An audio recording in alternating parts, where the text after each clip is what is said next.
Good afternoon, friends. Pastor Kelly here with you with the Friday edition of Sound Bytes. We are starting our new series, and our week into our new series, The GraceFull Life.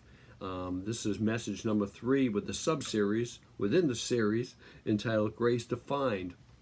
Oftentimes when I read the Amplified Bible, I've always loved the Amplified Bible.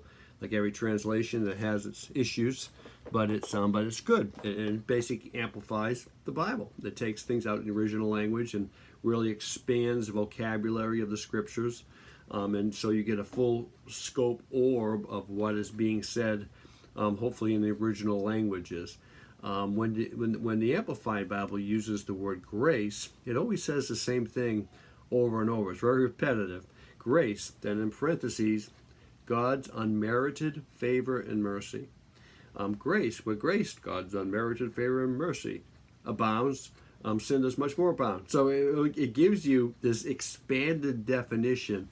And a few years back, probably 10 years ago, I was studying for a message, and I was looking in the Amplified Bible, and I read that grace, God's unmerited favor and mercy. And then that one word, I've read it 1,000 times in the last 35 years, but that word unmerited leaped off the page to me, and I began to think, how many times do I, in my frame of reference, in my little brain, how I process things, still have a merit system with God?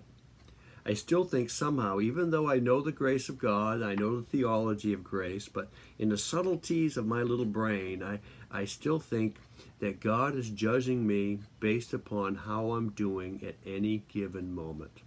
That my favor from God, God's thoughts towards me, and God's approval of me, and God's acceptance of me is somehow contingent upon how I'm performing for Him and how I'm acting for Him for any given length of time, any point of consistency, however it is, however we process it individually.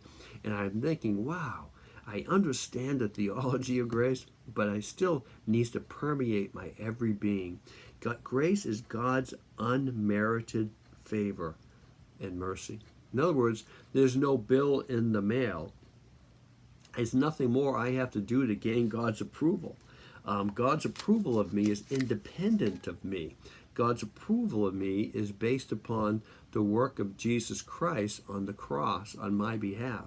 So He declared me as righteous, and He declared me as being perfect, and He declared me as holy.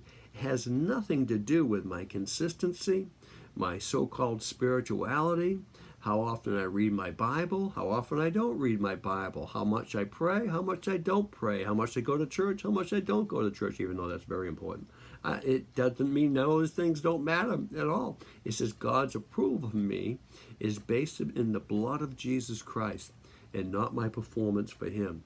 It's grace, God's unmerited favor and mercy. As soon as I add human merit and human worth to it, it's no longer grace. It's like I'm in a bartering system with God.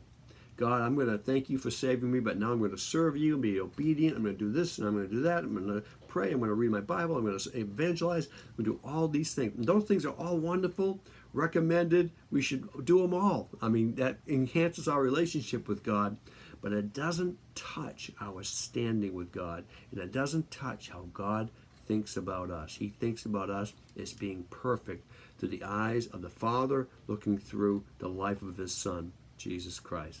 God bless you all. I'll see you all on Monday. Bless you.